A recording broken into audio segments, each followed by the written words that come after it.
Joseph അച്ഛൻ പറഞ്ഞിരുന്നു, ഒരിക്കലും നമ്മളെക്കൊണ്ട് സാധിക്കാൻ കഴിയാത്ത കാര്യങ്ങളാണ് നമ്മൾ ഉടമ്പടിയിൽ ആവശ്യപ്പെട്ട് എഴുതേണ്ടതെന്ന്.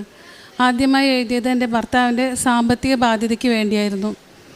കൊറോണ കഴിഞ്ഞ് ഒരുപാട് ബുദ്ധിമുട്ട്, സാമ്പത്തികമായ പ്രതിസന്ധികൾ അനുഭവിച്ചുകൊണ്ടിരിക്കുന്ന ഞങ്ങൾ ആ ഇൻറ്റൻഷൻ എഴുതിയ സമയത്ത് ഏറ്റവും വലിയ ബാധ്യതയായി ഞങ്ങളുടെ ഒരു സ്ഥലം കിടപ്പുണ്ടായിരുന്നു.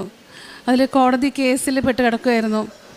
കേസും അറ്റാച്ച്മെൻറ്റുമായി ഒരുപാട് പൈസ ഞങ്ങൾ ചിലവാക്കിക്കൊണ്ടിരിക്കുകയായിരുന്നു. 19 ലക്ഷത്തിൻ്റെ ബാധ്യത ഉണ്ടായിരുന്നു.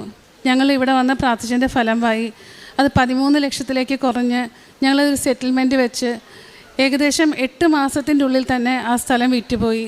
അതിന് പകരമായി മാതാവ് ഞങ്ങൾക്ക് വേറൊരു സ്ഥലം തന്ന് അനുഗ്രഹിച്ചു. രണ്ടാമതായി എൻ്റെ ഭർത്താവിന് ഒരു അൾസറിൻ്റെ അസുഖം ഉണ്ടായിരുന്നു, പാൻക്രിയാറ്റിക് അൾസർ വിത്ത് ഗോൾ ബ്ലാഡർ സ്റ്റോണ്. അദ്ദേഹത്തിന് അത് പെട്ടെന്ന്